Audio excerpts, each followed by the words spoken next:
Bismillahirrahmanirrahim. Assalamualaikum warahmatullahi wabarakatuh. Innalhamdalillah nahmaduhu wa nasta'inu wa nastaghfiruh wa na'udzubillahi min shururi anfusina wa min sayyiati a'malina. May yahdihillahu fala mudilla lahu wa may yudlil fala hadiyalah. Asyhadu an la ilaha illallah wa asyhadu anna Muhammadan abduhu wa rasuluh. Teman-teman semuanya yang dirahmati Allah Subhanahu wa taala, alhamdulillah kita sudah masuk ke pembelajaran biologi.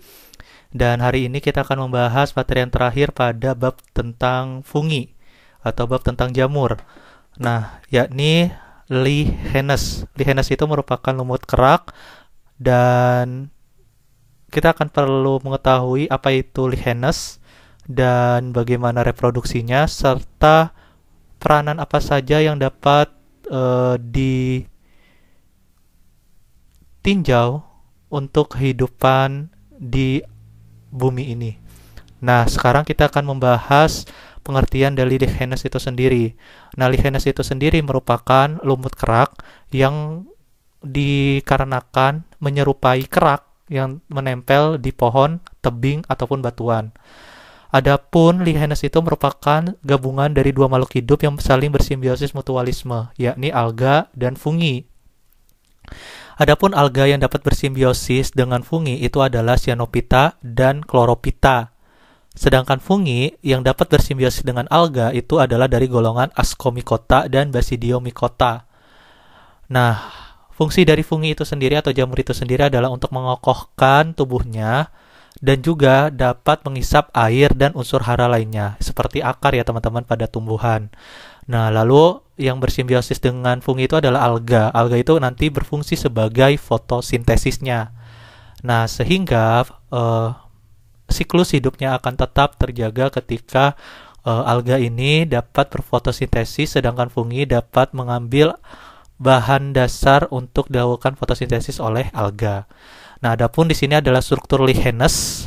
Dari struktur Lichenes ini bisa terlihat bahwa fungi itu berada di bawah dari alga, bagian atas yang berwarna hijau, sedangkan bagian bawah itu adalah lapisan hifa jamur. Adapun di sini adalah yang bagian bawah adalah korteksnya, bagian atas juga korteks, dan di sini adalah ada ascocarp. Nah, itu yang digunakan sebagai nantinya untuk proses reproduksi. Nah, reproduksi pada Lichenes itu ada dua. Ada reproduksi aseksual dan ada reproduksi seksual, di mana reproduksi aseksual itu dilakukan dengan cara fragmentasi atau biasa disebut dengan soredium. Apa itu soredium? Soredium itu merupakan beberapa sel alga yang terbungkus oleh hifa fungi. Jadi, sel alga tadi itu terbungkus oleh hifa fungi dan dapat diterbangkan oleh angin. Seperti apa ya? Kayak tumbuhan-tumbuhan yang bunga-bunga yang warna putih-putih itu dapat terbang gitu, ilalang kayak gitu. Nah, jika jatuh nantinya pada saat soredium itu terbang oleh angin dan jatuh tempat yang cocok, maka akan tumbuh menjadi Lichenes baru. Itu adalah reproduksi aseksual. Sedangkan pada reproduksi seksual itu dibentuk dari Ascospora dan Basidiospora. Nah, antum coba cari lagi, antum pelajari lagi apa itu Ascospora dan Basidiospora yang digunakan sebagai reproduksi seksual. Nah, spora yang tidak dilengkapi dengan hifa fungi tidak akan tumbuh dan membentuk individu baru. Jadi, spora itu sangat penting pada proses reproduksi dari Lichenes itu sendiri. Baik Lichenes maupun jamur juga sama, seperti itu. Nah, adapun peranan Lichenes yang pertama adalah digunakan sebagai tumbuhan perintis atau pionir. Kenapa disebut dengan tumbuhan perintis? Karena Lichenes ini dapat melapukan batu sehingga batu tersebut akan terbentuk menjadi tanah, sehingga tanah itu akan menjadi bahan dasar dalam pertumbuhan tanaman atau tumbuhan. Jadi tumbuhan yang lainnya dapat tumbuh dari hasil pelapukan batu yang dilakukan oleh Lichenes atau lumut kerak, sehingga Lichenes ini disebut sebagai tumbuhan perintis atau pionir. Dan yang kedua adalah Lichenes ini digunakan sebagai bioindikator dari pencemaran udara. Kenapa bisa begitu? Karena Lichenes ini sangat sensitif terhadap pencemaran udara. Karena apa? Karena Lichenes dapat menyerap sulfur dioksida yang merupakan polusi udara dari suatu pabrik, industri, dan yang lainnya.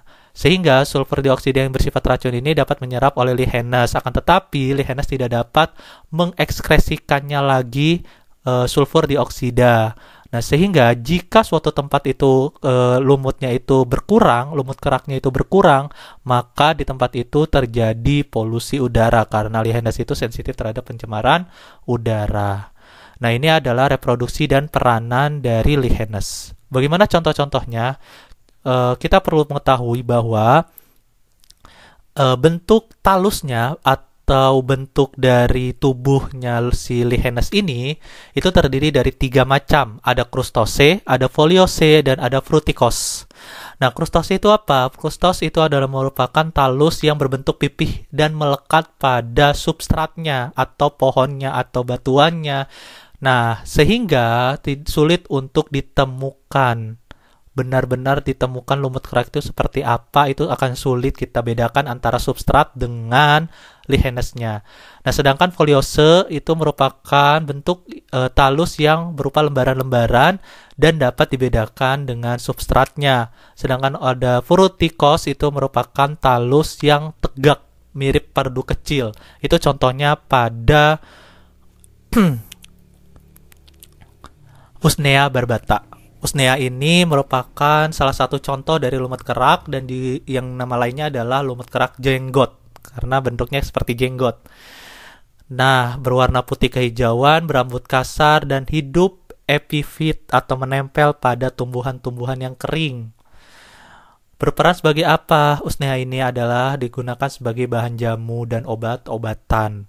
Selanjutnya ada Parmelia, contohnya adalah Parmelia sulcata yang bentuknya seperti folios atau bentuk lembaran-lembaran dan berwarna abu-abu serta putih kehijauan. Memiliki rizen yang dapat digunakan sebagai alat untuk menempel bagian bawah pada substratnya atau pada tumbuhan atau pada pohon atau pada batuan-batuan. Nah, selanjutnya ada Peltigera. Peltigera itu merupakan salah satu dari contoh lumut kerak yang berwarna kebiruan dan berbentuk folios sama seperti halnya Parmelia. Contohnya apa? Peltigera, yakni Peltigera collina. Di sini terlihat berwarna kebiruan ya, teman-teman. Dan bagian bawahnya itu ternyata berwarna putih. Ketika antum nanti coba mencabutnya, terlihat bagian bawahnya itu adalah berwarna putih.